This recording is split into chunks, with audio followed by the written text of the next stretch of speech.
Arrête d'avoir honte de toi-même. Aujourd'hui, je vais parler à une personne qui souffre en silence. Une personne qui sourit devant les gens, mais qui, quand elle est seule, se critique elle-même. Une personne qui aime ce que les autres font, mais qui n'arrive pas à apprécier ce qu'elle fait. Et je vais te dire quelque chose. Il y a des personnes qui souffrent réellement à cause de ça. Elles souffrent sans les dire. Elles souffrent sans pleurer devant les gens. Elles souffrent à l'intérieur. Il y a de ces personnes qui ont peur de publier leurs propres photos. De personnes qui ont peur de parler devant une caméra. De personnes qui enregistrent une vidéo, regardent la vidéo, la suppriment. Pas parce qu'elle est mauvaise, mais parce qu'elles se disent « Ma vidéo n'est pas assez bonne.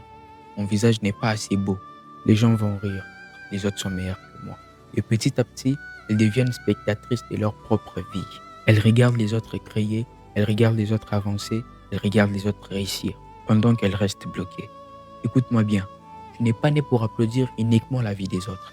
Tu es aussi né pour construire quelque chose. Tu es aussi né pour apporter quelque chose dans ce monde. Peut-être que tu n'es pas les meilleurs en français, peut-être que tu n'es pas les meilleurs en anglais, peut-être que tu n'es pas les meilleurs en espagnol, peut-être que tu n'es pas les premiers de la classe, peut-être que tu maîtrises pas très bien la mathématique, peut-être que tu maîtrises pas très bien le physique, peut-être que tu n'as pas encore les moyens. Mais ne fais jamais l'erreur de croire que tu n'as aucune valeur. Et il y a une chose profonde que même la parole de Dieu nous enseigne. Quand Dieu dit « Tu aimeras ton prochain comme toi-même », réfléchis à cette phrase. Il n'a pas dit « déteste-toi d'abord ».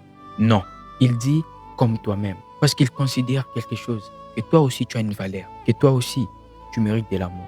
Beaucoup de personnes vivent comme si elles étaient en compétition avec tout le monde, avec les amis, avec les réseaux sociaux, avec les personnes qu'elles admirent. Mais écoute-moi, ta compétition, c'est la personne que tu étais hier. Si aujourd'hui tu fais un pas de plus, même petit, alors tu avances déjà. Travaille sur toi, développe-toi, apprends, grandis, corrige tes erreurs. Mais ne déteste jamais la personne que tu es pendant le processus. Parce que si toi-même tu ne t'aimes pas, qui les fera à ta place? La réussite exige la discipline et la détermination. Le rêve des chanceliers.